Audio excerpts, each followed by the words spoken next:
ନାହିଁ ନାହିଁ ନାହିଁ ମୁଁ ଏ ତ ଓଡ଼ିଶା।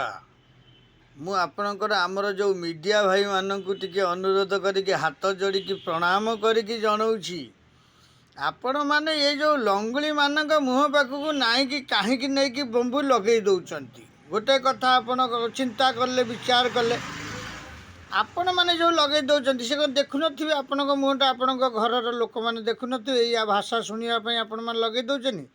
ଜମା ଏମାନଙ୍କ ପାଖକୁ ବମ୍ବୁ ନିଅନ୍ତୁନି। ଯିଏ ଭଲ କଥା ନ କହିବ ତା ପାଖକୁ ନିଅନ୍ତୁନି, ବମ୍ବୁ ନିଅନ୍ତୁନି କି ନେଇକି ଲଗାନ୍ତୁନି। ଆପଣଙ୍କର ମିଡ଼ିଆର ଯେଉଁ ମାନେ ଇଏ ଗୁଡ଼ାକ ଲଗାଉଛନ୍ତି, ନାଁ ଗୁଡ଼ାକ ଲଗାଉଛନ୍ତି, ସେଗୁଡ଼ାକ ଆଗାମୀ ଦିନରେ ବଦନାମ ହେବାକୁ ଯାଉଛି। ଆପଣମାନେ ବୁଝିପାରୁଛନ୍ତି? କାହିଁକି ଏ ଲଙ୍ଗୁଳିମାନଙ୍କ ମୁହଁରେ ନେଇକି ଲଗାଉଛନ୍ତି? ଆପଣ ଗୋଟେ ଗୋଟେ ଲେଖାଏଁ ବମ୍ ଲଗେଇକି ମାନେ ତାଙ୍କଠୁ ନେଉଛନ୍ତି, ବାଇକ୍ ନେଉଛନ୍ତି। ସେଇଟା କ'ଣ ଓଜନଦାର ଲୋକ? ଆଉ ସେଗୁଡ଼ାକ ସବୁ ଯେଉଁ ଭାଷା କହୁଛନ୍ତି ମନ୍ତ୍ରୀ, MLA ମାନେ ପ୍ରଶାସନ, ତାଙ୍କ ଏଗେନେଷ୍ଟ ଯେଉଁ ଭାଷା ଗୁଡ଼ାକ କହୁଛନ୍ତି, ଆପଣଙ୍କୁ କ'ଣ ଭଲ ଲାଗୁଛି?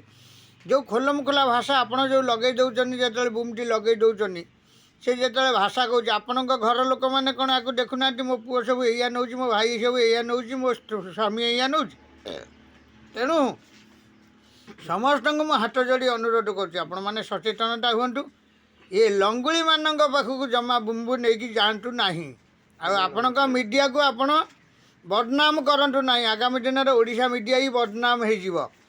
ରହିଲି ନିଜସ୍ୱ ସମୀକ୍ଷକ, ଆପଣ ଆକୁ ଟିକେ ପଠେଇଲି, ଆପଣ ଟିକେ ଭଲ କି ବିବେଚନା କରିକି ଲଙ୍ଗୁଳିମାନଙ୍କ ପାଖକୁ ସବୁ ମୁହଁ ପାଖକୁ ବମ୍ବୁ ନେଇକି ଯିବେ, ନେଇକି ଲଗେଇବେ। ଆପଣଙ୍କ ମିଡ଼ିଆ ପ୍ରସାରଣ ହେବ। ଦରକାର ନାହିଁ ସେ ପଇସା, କ'ଣ ହେବ? ଆଉ ଇଏ ଲଙ୍ଗୁଳିମାନଙ୍କଠୁ ଯେତେ ଦୂରରେ ରହିବେ, ସେ ଦେଖିବେ ସେମିତିଆ ପାଗଳ ପୁଣି ପ୍ରଳାପ କରିକା ରାସ୍ତାରେ ଚାଲି ଚାଲିକା ପଳେଇବେ। କିଏ ପଚାରିବ? ଛଣ ଛଅ ଦୁଇ ବିଡ଼ାରେ ବାବୁ ସିଂ ଗୋଟେ ନିୟମ କରିଦେଲେ ବୋଲି ଦେଖୁଛ ନା କେମିତି ସବୁ ଘାଣ୍ଟି ହେଇଯାଇଛନ୍ତି। ସେଇଠୁ ଚିନ୍ତା କରୁନା, ପୁଣି ନେଇକି ବମ୍ବୁ ଲଗାଉଛ ତାଙ୍କ ମୁହଁରେ। ଜୟ ଜଗନ୍ନାଥ।